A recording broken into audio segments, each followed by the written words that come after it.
মোটি কোথাকার, তোর জন্য জিম করে করে এই শরীর বানিয়েছে, কিন্তু এখন তো মন চাচ্ছে আছাড় মেরে তোর কোমর ফাটিয়ে দিই। বিয়ের খুব শখ তাই না? তোর বিয়ের শখ আমি ছোটাচ্ছে। চোখের পাতায় ভারী চাপ অনুভব করল আরশি, যেন কেউ জোর করে চোখ দুটো বন্ধ করে রেখেছে। মাথাটা ভারী লাগছে, শরীরটাও কেমন ঝিমঝিম করছে। ধীরে ধীরে চক্ষুদয় মেলতেই প্রথমে ঝাপসা হয়ে এলো সবকিছু। কয়েক সেকেন্ড পর পরিষ্কার হলো সবটা। চারপাশটা অদ্ভুত শান্ত, শহরের সেই কোলাহল নেই, আর না আছে মানুষের ভিড়। আর সে খানিকটা অবাক হলো।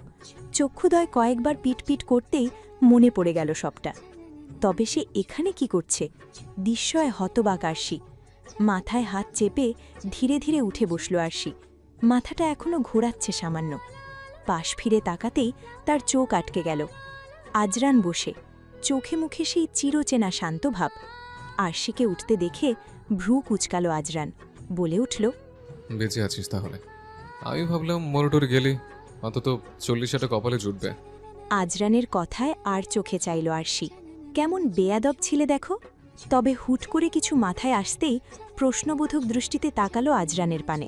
মৃদুস্বরে বলে উঠল, আমি এখানে কিভাবে? আজরান ঠোঁট বাঁকিয়ে তাকালো ওর দিকে। হালকা গম্ভীর কণ্ঠে বলে উঠল, মাঝরাস্তায় ভ্যাটকে বলেছিলে বেয়াদব, সেখান থেকে তোর মতো বস্তাকে তুলে নিয়ে এসেছে। আরশির বুকটা কেঁপে উঠল। লজ্জা অস্বস্তি একসাথে এসে ভিড় করল মনে। নিচের দিকে তাকিয়ে রইল আরশি, কিছু বলতে পারল না। আজরান এবার পাশে রাখা একটা প্যাকেট তুলে আরশির দিকে বাড়িয়ে দিল। মাথা উঁচু করে চাইল আরশি। কি এটা? খাবারের প্যাকেট, চোখে দেখিস না? ঠোঁটে ঠোঁট চেপে ধরল আরশি। একটু ইতস্তত অনুভব করল অভ্যন্তরে। এমনভাবে কেউ তাকে শেষ কবে খেতে দিয়েছে মনে পড়ছে না। হাত বাড়িয়ে আবার থেমে গেল। আজরান ভ্রু কুচকাল, গম্ভীর দৃষ্টিতে তাকিয়ে বলে উঠল, হ্যাঁ, নাটক বন্ধ কর। না কি টিউশনও করতে যাচ্ছিলে কেন? নিজেকে কি মনে করিস, সুপার উইম্যান? আরশি হচকা চলো, বিস্ময় না হয়ে পারল না। একরাশ বিস্ময় এসে জমল চক্ষে। আজরান জানল কি করে? সে তো বলেনি। তুই কি করে জানলি? আজরান জবাব দিল না। জোর করে খাবারের প্যাকেটটা গুজে দিল আরশির হাতে। আরশি ইতস্তত করেই নিয়ে নিল। খাবার দেখে যেন ক্ষুধাটা দ্বিগুণ বেড়েছে। পেট চুঁচু করতে আরম্ভ করেছে। আর কোনো কথা না বাড়িয়ে পেটে গপাগপ চালান করতে থাকে সবটা। হুট করে গলায় আটকে গেল আরশির। কাশতে শুরু করলেই আজরান ঝটপট পানি এগিয়ে দিল। বিরক্তির সহিত বলে উঠল, আস্তে খা, কেউ নিতে যাচ্ছে না। পানি খেয়ে কিছুটা শান্ত হলো আরশি, সেই সাথে লজ্জাও পেল। ইস, এতটা তাড়াহুড়ো করার কি দরকার ছিল? আজরান নিশ্চয়ই তাকে রাক্ষস ভাবছে। লজ্জায় মাথা কাটা যাচ্ছে আরশির। খাওয়া থামিয়ে মাথা নিচু করে বসে রইল। এর মাঝেই আকস্মিক শ্রবণ শক্তিতে প্রবেশ করল আজরানের কণ্ঠস্বর। আমি কিছু ভাবছি না, দ্রুত খাওয়া শেষ কর মোটি। আরশি নাক কুঁচকে চাইল। এই ছেলেটা বারবার তাকে মুটি বলে। নিজে কি দানবের মতো শরীর এই বয়সেই, সেটা কিছু না তাই না? শুধু তার বেলাতেই যত দোষ। আরশি কথা বাড়াল না। পুরো খাবার শেষ করে শান্তিতে দম নিল। আহ, এতক্ষণে শান্তি লাগছে। খাবার না পেলে হয়তো মারাই যেত সে। হুট করে বিয়ের কথা মাথায় এসে ভিড় করল আরশির। সাথে সাথে দৃষ্টি ঘোরাও আজরানের পানে। ছেলেটা আবার কিছু বলবে না তো তার বিয়ের কথা শুনে? আনমনে ঢোক গিলল আরশি। মিনমিন করে বলে উঠল, আজান শোন। বল, শুনছি। আসলে মানে হয়েছে কি? তোতলাবি না, সোজা সাপটা বল, তাহলে থাপড়ে সত্যি সত্যি তোতলা করে দেব। আরশি চমকে তাকালো। এই ছেলেটা সবসময় এত রুক্ষ কেন? এবার আর তোতলালো না, চোখ বুজে ঠাস করে বলে বসল, ভাই, আমি না কাল বিয়ে করছি। আচ্ছা। অতি সামান্য বাক্য, এতেই যেন আরশি অবাকের চূড়ান্ত পর্যায়ে চলে গেল। আজরান এত সহজে মেনে নিবে সে আশাই করেনি। সে তো ভেবেছিল আজরান হয়তো তাকে বকবে, কিন্তু এই ছেলে তো একদম শান্ত। আরশি অবাক হয়েই প্রশ্ন করল, তুই অবাক হসনি? অবাক কেন হব? আরশি চক্ষুদয় পিটপিট করল, বলে উঠল, এই যে আমি হুট করে বিয়ের কথা বললাম, তুই অবাক হবি না? এবার আরশির পানে ঘুরে চাইল আজরান, কেমন গভীর দৃষ্টি। আরশি পুরো মুখশ্রীতে একবার দৃষ্টি বুলিয়ে মাথা নিচু করল। আরশির হাতটা তার হাতের কাছাকাছি, কি মনে করে আরেকটু এগিয়ে নিয়ে গেল নিজের হাতটা। নিজের বিশাল শ্যামলা হাতটার পাশে আরশির গুলুমুলু ফর্সা হাতটা যেন একদম বাচ্চা। মেয়েটা একদম ছোট সাইজের। সূক্ষ্ম একটা হাসি ফুটে উঠল আজরানের ঠোঁটের কোণে। পরক্ষণেই হাসি সরিয়ে গম্ভীর চোখে তাকালো আরশির দিকে। শান্তস্বরে বলে উঠল, নোমানকে তো ভালোবাসিস, তাই না? আর শুনলাম ছোট চাচু বিয়ে ঠিক করেছে, তাই তো বিয়ে করার জন্য উঠে পড়া লাগবে, এটা জানার কথা। তাই আর অবাক হয়নি। বাক্যগুলো ঝংকার তুলে শ্রবণ শক্তিতে প্রবেশ করল আরশির। সে কি নোমানকে বিয়ের কথা বলে ছ্যাচরামির পরিচয় দিল? যদিও আজরান তেমন কিছু বলেনি, তবে নিজের কাছে এখন তাই মনে হচ্ছে। আরশি জড়তা সংকোচে আড়ষ্ট হয়ে পড়ল। সে তো ছ্যাচরা না, তবে সে নোমানকে হারাতে চায় না। বিয়ে না হলে তো সে নোমানকে হারিয়ে ফেলবে। আড়ষ্টতা নিয়েই আরশি মিনমিন করে বলে উঠল, আমি নোমানকে বিয়ে করে কোনো ভুল করবো না আজরান। জানি আমি। ব্যাস, চুপ করে গেল ছেলেটা। আরশিও আর কথা বাড়ানোর সাহস পেল না, আর না কথা বাড়াতে চাইল। একসাথে জায়গা হবে না, তুই চলে যা আজরান, আমি হেঁটে চলে যাব। মাথা নিচু করে বলে উঠল আরশি। সামনেই একটা রিকশা দাঁড়িয়ে আছে। রিকশাটা আজরানই ডেকেছে, তারা একসাথে ফিরবে বলে। কিন্তু আরশির মোটা শরীর আর আজরানের বলিষ্ঠ শরীর দুটো মিলিয়ে রিকশায় জায়গা হবে না আরশি ভালো করেই জানে। গরমে অস্বস্তিতে নাজেহাল অবস্থা আরশির। আজরান রিকশাওয়ালাকে চলে যেতে বলল। পরক্ষণেই আরশির দিকে খিরে পকেটে হাত গুজে দাঁড়াল। নিমিষেই চোখের পাতায় ধরা দিল ঘামে চিকচিক করতে থাকা আরশির মুখশ্রী। আজরান কিছুক্ষণ চুপ করে তাকিয়ে রইল আরশির দিকে। গরমে কপাল বেয়ে ঘাম গড়িয়ে পড়ছে মেয়েটার। হাতের আঙুলগুলো অস্থিরভাবে জড়িয়ে আছে একে অপরের সাথে। হঠাৎ করেই একটা দীর্ঘশ্বাস ফেলে আজরান সামনে এগিয়ে এলো, বলে উঠল, রিক্সায় জায়গা হবে না, রিক্সায় জায়গা হবে না, হিসেবটা তুই করলি, ঠিক আছে। কিন্তু তুই কি ভাবছিস আমি তোকে একা হেঁটে যেতে দেব? কথাটা খুব শান্ত স্বরে পড়লেও তাতে অদ্ভুত এক দৃঢ়তা ছিল।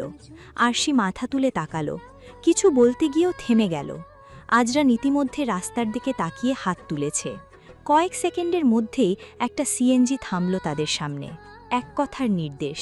আরশি আর কিছু না বলে উঠে বসল। একটু সরে গিয়ে কোনায় গুটিয়ে বসল মেয়েটা। আজরান উঠে বসতেই সিএনজিটা ঝাঁকি দিয়ে সামনে এগিয়ে গেল। মুহূর্তে অদ্ভুত নীরবতায় ছেয়ে গেল ভিতরটা। শুধু সিএনজির শব্দ, মাঝে মাঝে হালকা বাতাস এসে আরশির চুল উড়িয়ে দিচ্ছে। দুইজনেই চুপচাপ বসে। আরশির দৃষ্টি স্থির হয়ে আছে বাইরে। চারপাশটা যেন চোখ দিয়ে গিলে নিচ্ছে। হুট করে একটা দীর্ঘ বাতাস টেনে নিল নিজের মাঝে। নিমিষেই প্রশান্তিতে ভরে উঠল অভ্যন্তর। হঠাৎ সিএনজি একটা গর্তে পড়ে হালকা ঝাঁকি খেল। আরশি ভারসাম্য হারিয়ে একটু হেলে পড়তেই আজরান স্বতঃস্ফূর্তভাবে হাত বাড়িয়ে তার কাঁধটা ধরে ফেলল। ভরকে গেল আরশি, সমস্ত অঙ্গ কেঁপে উঠল প্রচণ্ডভাবে। আকস্মিকতায় শরীরের লোম দাঁড়িয়ে গেল। রন্ধ্রে রন্ধ্রে ছড়িয়ে পড়ল অস্বস্তি। হুট করে কর্ণে প্রবেশ করল আজরানের গম্ভীর কণ্ঠস্বর। সোজা হয়ে বস মোটি। অস্বাভাবিক হয়ে পড়ল আরশির হৃৎস্পন্দন। তড়িৎ গতিতে সরে এলো আজরানের নিকট হতে।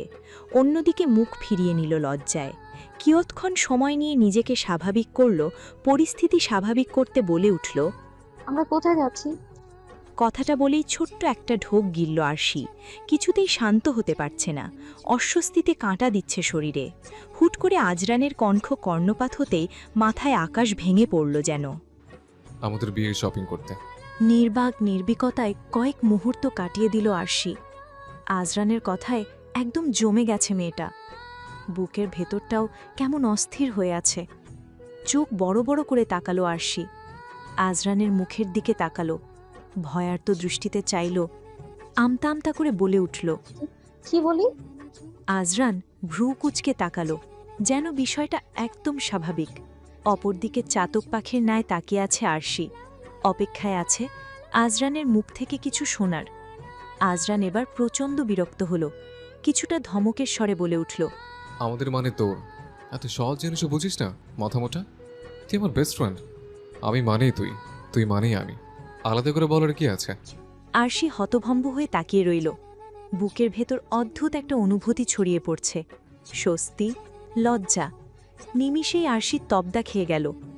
আজরান চাইল আরশির পানে। অদ্ভুত শান্ত দৃষ্টি।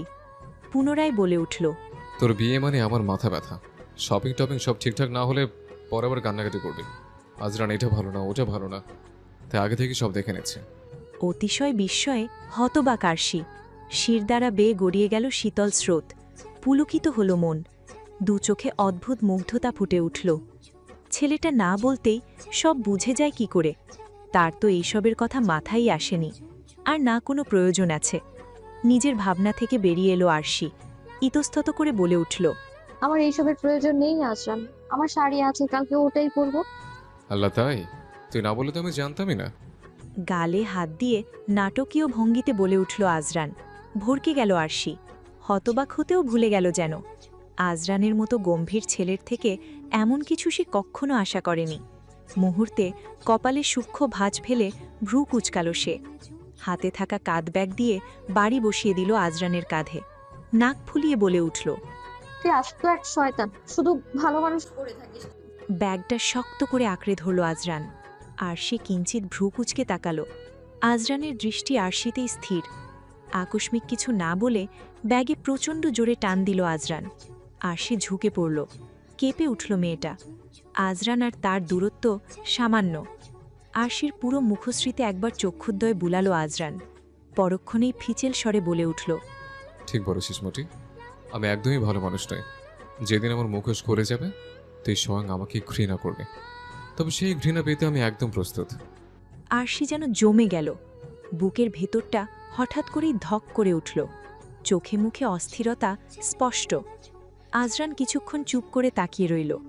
হুট করে হো হো করে হেসে উঠতেই আরশি চমকে উঠল। হতভম্বের ন্যায় তাকিয়ে রইল আজরানের পানে। পেট চেপে হাসি থামালো আজরান। বড় বড় নিঃশ্বাস নিয়ে নিজেকে শান্ত করে বলে উঠল, তুই আসলে একটা মাথা মোটা আসি। বলদি, কি পরিমাণ ঘাবড়ে গেছিস? আরশি স্বস্তির নিঃশ্বাস ফেলল। সে সত্যি খুব ঘাবড়ে গিয়েছিল। আজরানই একমাত্র ব্যক্তি যাকে আরশি চোখ বন্ধ করে বিশ্বাস করতে পারে। এমন কিছু হলে আরশি আসলেই মানতে পারবে না। মলের সামনে এসে সিএনজি থামতেই কৌতূহলী দৃষ্টিতে তাকালো আরশি। চারপাশে মানুষের ভিড়, অথচ এই ভিড়ের মাঝেই নিজেকে কেমন বেমানান লাগছে তার। নিজের দিকে একবার তাকালো আরশি। একটা কম দামি পুরনো থ্রি পিস পরা, যেটার রংটাও অনেকটা হালকা হয়ে গেছে। মুখটা মলিন হয়ে এলো আরশির। ঠিক তখনই শ্রবণ শক্তিতে প্রবেশ করল আজরানের গম্ভীর কণ্ঠস্বর, নামবি না, নাকি এখানে বিয়ের প্ল্যান করছিস? আমি যাব না আজরান, আমার কিছু লাগবে না, আমায় হোস্টেলে দিয়ে আয়। আজরান কোনো কথা বলল না। এগিয়ে এসে আরশি হাতটা মুঠোয় পুড়ে নিল। আরশিকে বের করে সামনে এগোতে লাগল, কোনো বাক্য ব্যয় না করে। আরশির বারবার বাধা দিতেই আজরানের পদযুগল থেমে গেল। ফিরে চাইল আরশির পানে। এক হাত পকেটে গুজে অপর হাতে আরশির হাত মুঠোয় শক্ত করে চেপে বলে উঠল, থাপ্পড় খেতে চাস তুই? না খেতে চাইলে চল। আমি যাব না। তুই জানিস তোর এই আলুর বস্তার মতো শরীরটা আমি নিমিষে উঠিয়ে নিতে পারি। না গেলে উঠিয়ে নিয়ে যাবো বলে দিলাম। চোখ কপালে ঠেকল আরশির। আজরানের কথায় কি বলবে ভেবে পেল না। তবে কিছুটা রাগ হলো তার। রেগেই বলে উঠল, তুই একটা ফালতু ছিল, অসভ্য, ছাড় আমায়, আমি যাব না। হাত ছাড়ানোর চেষ্টা করল আরশি। এতে আরও শক্ত করে মুঠোয় পুড়ে নিল ছেলেটা। জোর করে টানতে টানতে নিয়ে যেতে যেতে বলে উঠল, চুপচাপ চল, কিছু বললে মাথায় তুলে আছাড় মারবো তোকে। আরশির নাক ফুলে উঠল নিমিষেই। আর কোনো কথা বলল না। মুখশ্রী অন্ধকার করে চলতে শুরু করল আজরানের পিছু পিছু। বিশাল বড় শপিং মল, আলোয় ঝলমল করছে চারপাশ। কৌতূহলী দৃষ্টিতে তাকিয়ে সবকিছু অবলোকন করে চলেছে আরশি। আজরানের ফোন আসায় সে একটু পাশেই গিয়েছে। আরশিকে বলে গেছে অপেক্ষা করতে। এদিক ওদিক মাথা ঘুরিয়ে দেখে চলেছে আরশি। এত বড় মলে এসে আগে কখনো আসেনি, শুধু টিভিতে দেখেছিল। আরশির চোখ ধাঁধিয়ে আসতে চাইছে। দেখতে দেখতে হুট করে একটু পিছাতেই কারো সাথে ধাক্কা লাগলো আরশির। উফ, এক্সকিউজ মি। কোনো মেয়ের তীক্ষ্ণ গলায় বলা কথাটা শুনতেই আরশি ঘাবড়ে গেল। পাশ ফিরে তাকাতেই দেখতে পেল একটা মেয়েকে। বেশভূষায় বোঝা যাচ্ছে বড়লোক বাড়িরই হয়তো। আরশি ভরকে গেল, আতকে উঠে বলল, সরি, আমি খেয়াল করিনি। মেয়েটা মাথা থেকে পা পর্যন্ত একবার চোখ বুলালো। তারপরই নাক ছিটকালো যেন নোংরা কিছু দেখেছে। পরক্ষণেই ভ্রু কুচকে বলে উঠল, এইসব লো ক্লাস মানুষদের এখানে ঢুকতে দেয় কে? কাজ নেই, শুধু মানুষকে ধাক্কা দিতে আসে। আরশি কি বলবে ভেবে পাচ্ছে না। ভয় গলা শুকিয়ে কাঠ হয়ে গেছে। অস্ফুট স্বরে বলে উঠল, সরি, আমি সত্যি ইচ্ছে করে ধাক্কা দিইনি। ইচ্ছে করে করবে কিভাবে? নিজের সাইজটা তো আগে বুঝতে হবে। এত মোটা হলে মানুষের সাথে ধাক্কা তো লাগবেই। জায়গা তো সব নিজেই দখল করে রাখছো। আরশির বুকটা ধক করে উঠল। মুখটা ফ্যাকাশে হয়ে গেল মুহূর্তেই। চক্ষুদয়ও ভিজে উঠল। ঠোঁট কাঁপছে, কিন্তু কিছু বলতে পারছে না। চারপাশের মানুষজনের কৌতূহলী দৃষ্টি যেন তাকে আরও ছোট করে দিচ্ছে। মাথা নিচু করে দাঁড়িয়ে রইল আরশি। মেয়েটার পাশেই একজন পুরুষ দাঁড়িয়ে, হয়তো তার স্বামী। সে কিছু বলতেই মেয়েটা পুনরায় বলে উঠল। ঠিক বলেছ, এইসব মিডল ক্লাস খ্যাত মেয়ে। এক ফোঁটা অশ্রু গড়িয়ে পড়ল আরশির চক্ষু কোণবে। লজ্জায় মাটিতে মিশে যেতে ইচ্ছা করছে তার। মুখ দিয়ে একটা শব্দও যেন বের হতে চাইছে না। মেয়েটা পুনরায় বিরক্তির স্বরে বলে উঠল। এদের জন্যই শপিং করাটাই বিরক্তিকর হয়ে যাচ্ছে। কোথা থেকে যে আসে? কোথা থেকে আসে সেটা জানতে খুব ইচ্ছে করছে। আকস্মিক কারো গম্ভীর কণ্ঠস্বর কর্ণপাত হতেই সকলে সেদিকে চাইল। আরশি অস্ত্রসিক্ত ঝাপসা চোখে আজরানের দেখতে পেল। এতেই যেন স্বস্তি ফিরে পেল মেয়েটা। আজরান আরশির দিকেই তাকিয়ে। অস্বাভাবিক ঠান্ডা, চোয়াল শক্ত হয়ে আছে। আজরান ধীর পায়ে এগিয়ে এলো। চারপাশের কৌতূহলী দৃষ্টি, ফিসফাস সবকিছুই যেন তার কাছে গুরুত্বহীন। তার দৃষ্টি শুধু স্থির আরশির ওপর। আরশির ভেজা চোখ কাঁপতে থাকা ঠোঁটের দিকে তাকিয়েই আরশির সামনে এসে থামল। আজরান কয়েক সেকেন্ড কিছু বলল না, শুধু তাকিয়ে রইল। সেই দৃষ্টিতে যেন অদ্ভুত এক তীব্রতা। আরশি ছলছল নজরে তাকালো। অসহায় সেই দৃষ্টি, চোখ দিয়ে যেন বুঝিয়ে দিচ্ছে তাকে এখান থেকে নিয়ে যাওয়ার কথা। আজরান এবার শান্ত স্বরে বলে উঠল। চুপচাপ সহ্য করলে কেন? আরশি কেঁপে উঠল, মাথা নিচু করে ফেলল সাথে সাথে, ঠোঁট নড়ল সামান্য। আজরান আরও একটু ঝুঁকে এলো। স্বরটা এবার খানিকটা কঠিন। কথা বল, তোর মুখে কি তালা ঝুলছে? আমি ঝামেলা করতে চাইনি। একটা তীক্ষ্ণ নিঃশ্বাস ফেলল আজরান। চোখ বন্ধ করে নিজেকে সামলে নিল যেন। হুট করে নেত্রপলব মেলে শীতল কণ্ঠে বলে উঠল। তোর কিছু বলা উচিত ছিল। কথাটা বলে এক মুহূর্তও দেরি করল না। সজোরে ঘুষি বসিয়ে দিল মেয়েটার স্বামীর মুখশ্রীতে। হঠাৎ আঘাতে লোকটা কয়েক পা পিছিয়ে গিয়ে মাটিতে ছিটকে পড়ল। নিমিষেই চারপাশে হইচই পড়ে গেল। আজরান, কি করছিস এসব? Are you crazy? আজরান কাউকে পাত্তা দিল না। হাঁটু ভেঙে বসে পড়ল লোকটার সামনে। মাটিতে পড়ে ব্যথায় কাতরাচ্ছে লোকটা। আশেপাশের মানুষও এগিয়ে আসছে না, যেন তামাশা দেখাই তাদের আসল কাজ। আজরান লোকটার কলার চেপে ধরে দাঁতে দাঁত চেপে বলে উঠল। কাপুরুষ, নিজের স্ত্রীকে সামলাতে পারিস না, আবার পাশে দাঁড়িয়ে অন্য কাউকে অপমান করো না দেখিস? লোকটা আজরানকে পাল্টা আঘাত করতে চাইলে হাত মুচড়ে ধরল আজরান। মুহূর্তেই ব্যথায় মৃদু চিৎকার করে উঠল লোকটা। আজরান পুনরায় হুমকির সাথে বলে উঠল। স্ত্রীকে মানুষ বানাতে না পারলে অন্তত চুপ করাতে শেখাবে, আর সেটাও না পারলে পরের বার বাইরে বের হওয়ার আগে হাতে চুরি পড়বে, দেন রাস্তায় এই মুখ নিয়ে বের হবে। শালা আবাল। আমি এক্ষুনি পুলিশ ডাকবো। রাস্তার গুন্ডারা এসে গুন্ডামি করছে, অথচ কেউ একটা শব্দ করছে না। আজরান উঠে দাঁড়াল। মেয়েটার দিকে এগিয়ে যেতে চাইলেই আরশি এসে হাত চেপে ধরল তার। মেয়েটা ভয়ে জমে আছে। আজরানের রাগ হল, প্রচণ্ড রাগ। অগ্নিদৃষ্টিতে তাকালো আরশির পানে। এতে আরও খানিকটা গুটিয়ে গেল আরশি, তবে হাত ছাড়ল না। আজরান এবার মেয়েটার দিকে চোয়াল শক্ত করে চাইল। রাগে শরীর জ্বলছে পার। ডাকুন কাকে ডাকার, মেয়ে বলে ছেড়ে দিচ্ছে, তাহলে কাপুরুষকে মারা ঘুষিটা আপনার মুখে দিতাম। আজরান আর এক সেকেন্ডও দাঁড়াল না। ঘুরে এসে আরশির হাত শক্ত করে ধরল। এবার তার স্পর্শটা আগের মতো রুক্ষ না, কিন্তু শক্ত। আরশি নির্বাক হয়ে তার পিছু নিল। কিছু বলার সাহস অবধি করল না। আজরানের হাতের রগগুলো ফুলে আছে রাগে। আরশি সূক্ষ্ম একটা ঢোক গিলল। ভয়ে অন্তরাত্মা অবধি কেঁপে উঠছে তার। কিছু দূর এগিয়েই আজরান থেমে গেল। হঠাৎ করেই আরশিকে টেনে নিল নিজের দিকে, একদম নিকটে। অন্তঃস্থলে ভূমিকম্পের ন্যায় কম্পন হলো আরশির। বিস্ময়কর দৃষ্টিপাত করল আজরানের পানে। অস্বাভাবিক হয়ে গেছে হৃদস্পন্দনের গতি। আর একটু শক্ত করে একদম নিজের সাথে তাকে চেপে ধরল আজরান। আজরানের চোখ দুটো তখনও জ্বলছে রাগে। শক্ত কণ্ঠে বলে উঠল। এত ভীতু কেন তুই? সবসময় আমি থাকবো তোর হয়ে কথা বলতে? বল, থাকবো? কবে একটু শক্ত হবি? এত বড় একটা মেয়ে, মুখ দিয়ে কথা বের হয় না তোর? চড়িয়ে তোর দাঁত ফেলে দেবো আমি, বেয়াদব। প্রভাতের নরম রোদ মাটির বুকে আলতো করে ছুঁয়ে যাচ্ছে। হালকা বাতাসে গাছের পাতাগুলো মৃদু শব্দ তুলে দুলছে। চারপাশে এক ধরনের প্রশান্তি ছড়িয়ে আছে, যেন প্রকৃতি নিজেই নতুন একটা দিনের জন্য অপেক্ষা করছে। পার্কের এক কোনায় পুরনো কাঠের বেঞ্চে বসে আছে আরশি। পরনে লাল শাড়ি, চুলগুলো খোলা, যা বাতাসের তালে এলোমেলো হয়ে যাচ্ছে অনবরত। কপালে ছোট্ট কালো টিপ, চোখে অদ্ভুত এক শান্তি, আবার কোথাও যেন একটু অস্থিরতাও আছে। বেশ খানিকটা সময় ধরে অপেক্ষারত মেয়েটা। অস্থির চক্ষুদ্বয় বারবার বুলিয়ে চলেছে হাতে থাকা ঘড়িটার দিকে। প্রচণ্ড ঘুমের চোটে আঁখি বুজে আসতে চাইছে। মাথার একপাশে চিনচিনে ব্যথার অনুভব হতেই চক্ষুদ্বয় খিচে ফেলল আরশি। টেনশনে রাতে এক মুহূর্তেও চোখের পাতা এক করতে পারেনি।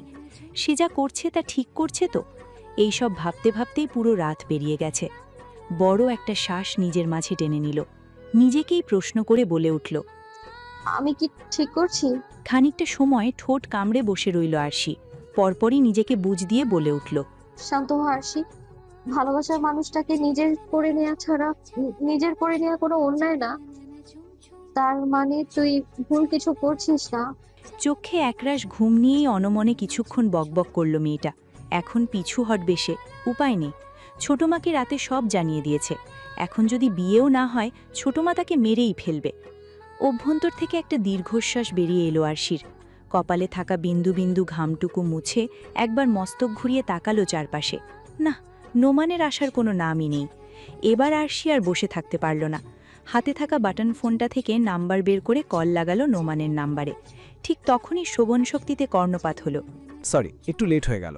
আরশির আঙ্গুল থেমে গেল। কলটা আর করা হলো না। মাথা তুলে সামনে তাকাতেই বুকের ভেতরটা ধক করে উঠল। দূরে দাঁড়িয়ে আছে নোমান। আজ কতদিন পরে মানুষটাকে দেখল। সাদা চেক শার্টে যেন নোমানের সৌন্দর্য কয়েক গুণ বেড়ে গেছে। আরশির বুকের ধরভরানি বেড়ে গেল নিমিষেই। দুহাতে শক্ত করে চেপে ধরল ফোনটা। নোমান এগিয়ে এলো। আরশির সামনে এসেই থেমে গেল পদচারণা। হুট করে ঝুঁকে এলো আরশির পানে। আরশি ঘাবড়ে গিয়ে পিছনে হেলে পড়ল। অস্বস্তিতে শিউরে উঠল প্রত্যেকটা অঙ্গ প্রত্যঙ্গ। নোমান অদ্ভুতভাবে হাসল, ঠোঁট নাড়িয়ে বলে উঠল। তোমাকে খুব সুন্দর লাগছে আরশি, চলো আমরা যাই। কাজী অফিস কোথায় তুমি চেনো? কিছুটা ইতস্তত করেই বলে উঠল আরশি। মুহূর্তে মুখের ভঙ্গিমা কেমন পরিবর্তন হয়ে এলো নোমানের। একবার তাকিয়ে চক্ষুদ্বয় ফিরিয়ে নিল, আঙ্গুলগুলো নাড়িয়ে চুল ঠিক করল কয়েকবার। পুরোটাই লক্ষ্য করল আরশি। মিনমিন করে বলে উঠল। তুমি ঠিক আছো? নোমান একটু হেসে ফেলল, কিন্তু সেই হাসিতে স্বস্তির চেয়ে যেন অস্বস্তিই বেশি। হ্যাঁ, মানে একটু নার্ভাস লাগছে। আমার নোমানের ঠোঁটের কোণে সেই অস্বস্তিকর হাসিটা আরও একটু গাঢ় হল। চারপাশে একবার চক্ষুদ্বয় বুলিয়ে আরশির পানে তাকিয়ে বলে উঠল। চলো, দেরি করা ঠিক হবে না। আরশি আর কিছু না বলে মাথা নাড়ল। দুজনে পাশাপাশি হাঁটতে লাগল। নোমান একটু এগিয়ে আর আরশি তার পিছু পিছু। হাঁটতে হাঁটতে নোমান হুট করে বলে উঠল। তুমি কাউকে কিছু বলনি তো? শুধু ছোট মাকে বলেছি। ভালো করেছো। কিছু একটা মনে পড়তেই হুট করেই আরশির পদযুগল থেমে গেল। আজরানকে তো বলাই হয়নি। আরশির থেমে যাওয়ায় নোমান ভ্রু কুঁচকে চাইল। কি হলো? চলো। আরশি তড়িঘড়ি করে ফোন বের করল। অনমনে বলে উঠল। আজরান বলেছিল আসবে, কাকে লেট করে ঘুমোতে গিয়েছে বিধায় আমাকে বলেছিল সকালে ফোন করতে। আমার একদমই মনে ছিল না নোমান। ঠাস করে ফোনটা কেড়ে নিল নোমান। আরশি হচক্কজিয়ে গেল। প্রশ্নবোধক দৃষ্টিতে তাকিয়ে রইল নোমানের পানে। নোমান জোরপূর্বক হাসল, কিছুটা নিম্নস্বরে বলল। ও, ওকে আবার কেন? বিয়ে হয়ে গেলে জানিয়ে দিও। 2 মিনিট অপেক্ষা করো প্লিজ। আজরান আমার বেস্ট ফ্রেন্ড নোমান, ও আমার বিয়েতে থাকবে না। না, ওকে নিয়ে আমার জ্যালাস হয়। আমরা বিয়ে করে নিই, তারপরও আসবে। কিছু বলতে গিয়েও থেমে গেল আরশি। ভিতরে ভিতরে পুলকিত হলো মন। লজ্জাও পেল সামান্য। দৃষ্টি অন্যদিকে ঘুরিয়ে আবার ফিরে চাইল নোমানের পানে। মিনমিন করে বলে উঠল। আচ্ছা এবার চলো। রাস্তার দুপাশে পুরনো জরাজীর্ণ দালান। জানালাগুলো অর্ধেক খোলা, কোথাও ছেঁড়া পর্দা উঠছে। চওড়া রাস্তা সরু হয়ে এলো। দোকানগুলোও কেমন যেন অদ্ভুত, অর্ধেক খোলা। চারপাশে লাল নীল আলোয় ছেয়ে আছে। কৌতূহলী দৃষ্টিতে চেয়ে আছে আরশি। বুঝতে পারছে না কোথায় এসেছে। এবার আর থাকতে না পেরে কপাল কুঁচকে প্রশ্ন করল। রাস্তাটাকে আমার অচেনা লাগছে না? শর্টকাট। পথচারী কয়েকজন চেয়ে আছে তাদের দিকে। হুট করে পাশের জানালা দিয়ে উকি দিল দুজন নারী। কৃত্রিম রঙে রাঙানো ওষ্ঠযুগল বাঁকিয়ে হেসে ফেলল আরশিকে দেখা মাত্র। অদ্ভুত ভঙ্গিতে বলে উঠল। নোমান ভাই, এই দেখি মোটা মেয়ে। আরশির বড্ড অস্বস্তি হল। কাজ ঘেঁষে দাঁড়ালো নোমানের। নোমান তীক্ষ্ণ দৃষ্টিতে তাকালো মেয়ে দুটোর দিকে। দাঁতে দাঁত চেপে বলে উঠল। নিজেদের কাজ কর যা। নিমিষেই হাসতে হাসতে জায়গা প্রস্থান করল মেয়ে দুটো। নোমান অপ্রস্তুতভাবে হাসল, কিছুটা আমতা আমতা করে বলে উঠল। এলাকার মানুষ তো একটু অদ্ভুত, ইগনোর করো এদের। আরশি সামান্য ঢোক গিলল। কেমন অস্বস্তি লাগছে সবকিছু। তবুও নোমান পাশে বলে ভরসা পেল। হাঁটতে হাঁটতে হাতটা মুঠোয় পুড়ে নিল নোমান। আরশি তীব্র অবাক হল, সেই সাথে ভালো লাগায় ভরে উঠল মন। আর মাত্র কিছুক্ষণের অপেক্ষা, তারপরে সারা জীবনের মতো মানুষটা তার। লজ্জায় আর মাথা উঠাতে পারল না আরশি। নিঃশব্দে এগিয়ে গেল নোমানের পিছু পিছু। একটা কক্ষে প্রবেশ করেই হাত ছেড়ে দিল নোমান। সামনে একজন মাঝবয়সী মহিলা বসে আছে, তীক্ষ্ণ চোখের দৃষ্টি, ঠোঁট লাল লিপস্টিক দিয়ে আবৃত। নোমান গলা খাকারি দিল। আন্টি, মহিলাটি মাথা তুললেন, প্রথমে নোমানের দিকে, পরক্ষণেই আরশির দিকে তাকালো।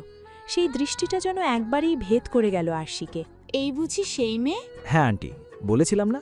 আরশি ফ্যালফ্যাল দৃষ্টিতে তাকিয়ে রইল। কিছুই তার বোধগম্য হচ্ছে না।